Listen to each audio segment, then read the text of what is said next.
Mesdames et messieurs, bonjour et bienvenue dans le journal du midi. À présent, les titres de ce 12h30. Un incendie a causé d'énormes dégâts la nuit d'hier dans la commune de Cocody, au quartier de Plateau. Plusieurs habitations sont parties en fumée. Des centaines de familles sont plongées dans la tristesse totale. Tous les regards sont rivés vers Yamoussoukro, la capitale politique de la Côte d'Ivoire. Aujourd'hui est une journée spéciale dans la reconnaissance des personnes qui œuvrent pour la paix dans le monde. Angela Merkel, l'ancienne chancelière allemande, reçoit le prix Félix Houphouët-Boigny pour la recherche de la paix de l'UNESCO. Merci de votre attention. Nous vous le disions au titre, les flammes ont ravagé plusieurs baraques à usage d'habitation dans la commune de Cocody. Déclenché aux environs de 19h dans la nuit d'hier, cet incendie laisse une centaine de familles sans abri. Si aucune perte en vie humaine n'a été enregistrée, il n'en demeure pas moins que d'énormes dégâts matériels sont à signaler. Nous Sangaré, par Kassoro-Kone de Madangui. Voici ce qui reste des baraques à usage d'habitation aux encablures du pont Soro dans la commune de Cocody. Les flammes ont tout ravagé sur le passage.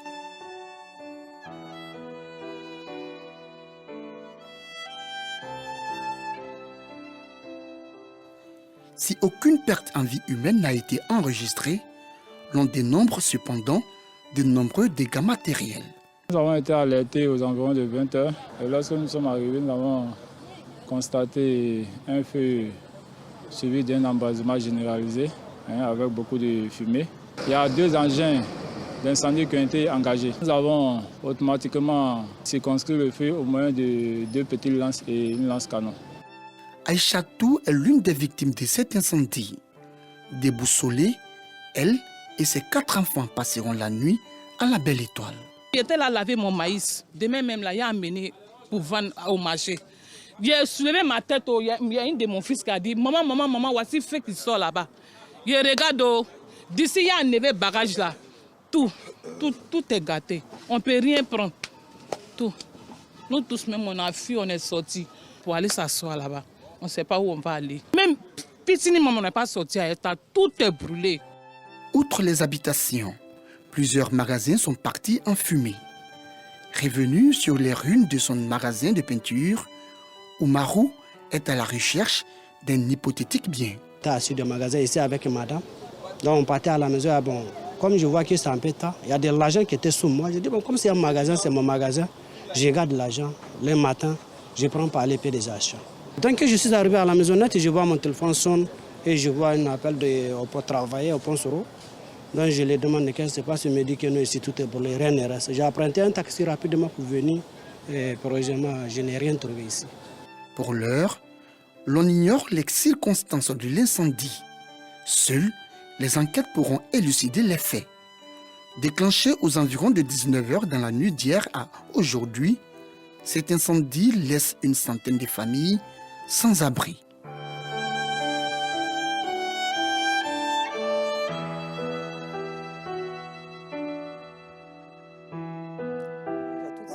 C'est le lieu d'interpeller les populations sur les risques à vivre dans ces zones pas toujours habitables. L'actualité en Côte d'Ivoire est dominée par la remise du prix Félix Houphouët-Boigny pour la recherche de la paix de l'UNESCO. Angela Merkel, l'ancienne chancelière allemande, reçoit aujourd'hui cette distinction des mains de la directrice générale de l'UNESCO, Audrey Azoulay, et du président de la République de Côte d'Ivoire, Alassane Ouattara. Ce prix lui est décerné pour sa décision courageuse en 2015 d'accueillir des millions de réfugiés venus d'Irak, de Syrie, d'Érythrée et d'Afghanistan. Cette cérémonie qui se déroule à la Fondation Félix Houphouët-Boigny voit la présence de plusieurs chefs d'État, notamment Macky Sall, président du Sénégal, Oumarou Sissoko Embalo de la Guinée-Bissau, Nana Addo Akufo du Ghana. Pour rappel, le prix Félix Houphouët-Boigny pour la recherche de la paix de l'UNESCO a été créé en 1989.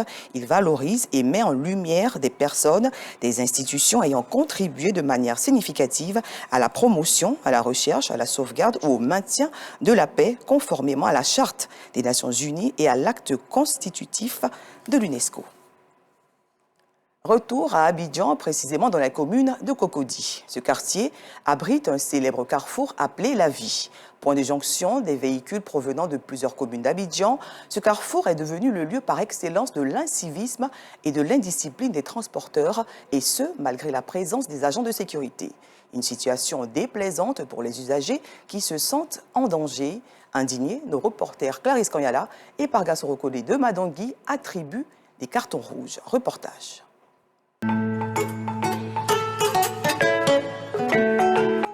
Des demi-tours interdits enchaînés à longueur de journée, et cela sans gêne et sans inquiétude. Ces faits se déroulent au moment où les piétons traversent la chaussée. Nous sommes au carrefour La Vie, dans la commune de Cocody. Ici, les panneaux de signalisation installés et visibles à chaque coin de la rue ont perdu toute leur valeur. Hélas, 1000 fois hélas, ce comportement incivique de ces chauffeurs de véhicules banalisés et des minicars, communément appelés BACA, est fait au vu et au su de tous, y compris ces policiers dont la mission régalienne est de réguler la circulation et d'imposer l'ordre. Si on doit tourner, genre on va aller au fond là-bas pour tourner là, ça crée beaucoup de bouchons. Bon, il y a ça aussi. Donc c'est un arrangement, les syndicats ont trouvé avec les autorités là pour que nous on puisse tourner ici pour entrer facilement à la gare. Mais on ne se sent pas en sécurité parce que s'ils le font même au vu au sud de nos forces de l'ordre, ça veut dire que c'est de l'anarchie totale. Je pense que les forces de l'ordre, ça c'est leur charge. Ils ne doivent pas faire ce qu'ils ne doivent pas faire. Ils doivent faire ce qu'ils doivent faire.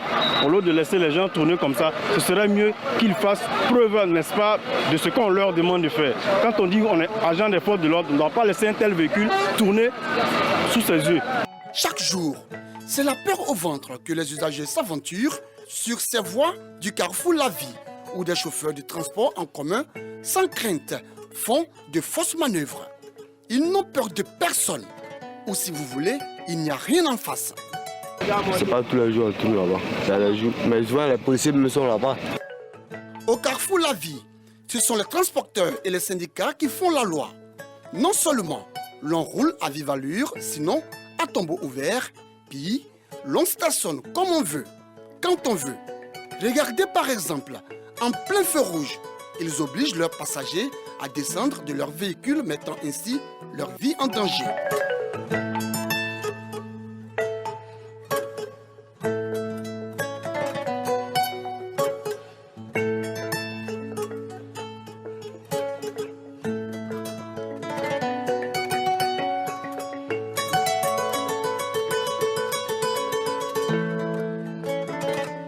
C'est là on a l'habitude de garer pour pouvoir faire descendre les gens, on ne peut pas faire autrement. S'il n'y a pas coin pour garer, on fait comment? On va prendre. Ouais. On n'a pas de choix, soit nous oblige à descendre là. Quand le feu rouge, on nous de descendre. C'est pour ça que normalement, c'est après le feu qu'on doit descendre. Et lorsqu'ils sont dans un état second, le feu n'est pas du tout respecté. C'est pas comme si nous-mêmes on est grands gars comme ça nous plaît. Ça nous plaît pas. Au moins s'il y avait des gars pour nous, pour dire ah ici là, ces gars de Baka, venez charger ici, allez-y. Là au moins, si on refuse de garer là, vous pouvez dire qu'on a garé sur la rue, mais nous on n'a pas de gars. Une situation inquiétante pour les usagers qui disent être conscients du danger imminent qui les guette. Il y a plus de risques, hein? Comment on peut faire? Si c'était possible, faire aussi une gare qui serait pas sur la route. Là, ça allait nous donner plus d'assurance, ça allait nous donner plus de protection. On ne se sent pas en sécurité quand on gare sur la voie. Voilà, on ne se sent pas en sécurité parce que c'est dangereux. Il peut y avoir à tout moment un accident. Hein? Quelle est alors l'utilité de tous ces panneaux de signalisation installés à chaque coin de rue au carrefour La Vie s'ils sont constamment violés? Quelle est l'importance de la présence de tous ces fonctionnaires de police au carrefour La Vie si l'incivisme et l'indiscipline de ces chauffeurs de minicars et de véhicules banalisés règnent en maître? Quelle est l'importance de la présence de cette pléthore de syndicats des transporteurs au carrefour La Vie s'ils n'arrivent pas à maîtriser le comportement de leurs chauffeurs? Bref, pour éviter que le pire ne se produise, pour éviter des accidents de la circulation et pour éviter des pertes en vie humaine, la rédaction de RTI2 attribue un carton rouge aux chauffeurs de transport en commun qui stationnent de façon anarchique et qui ne respectent nullement le code de la route. Carton rouge également à ces syndicats de transporteurs qui encouragent ce mauvais comportement des chauffeurs de véhicules banalisés et des minicars au carrefour La Vie. Enfin, carton rouge. Oui, carton rouge. Encore carton rouge à ces policiers qui assistent sans dire mot à l'incivisme et à l'indiscipline de ces chauffeurs de taxi banalisés et de transports en commun. Eux, qui en réalité devraient imposer l'ordre à tous ces acteurs du milieu du transport qui font fi du respect des lois en vigueur ici au carrefour La Vie.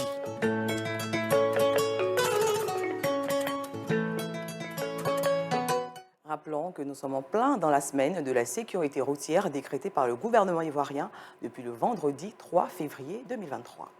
Intéressons-nous à présent à ce qui pourrait constituer une distraction pour certaines personnes et une source de revenus facile pour d'autres, les jeux du hasard. Cette manière de se faire de l'argent fait l'objet de critiques acerbes et nos équipes se sont penchées sur ce sujet qui touche également les jeunes. Suivons le reportage. Place de la Sorbonne, dans la commune du Plateau. Injecter de l'argent dans le loto, un jeu du hasard pour espérer obtenir un gain additionnel.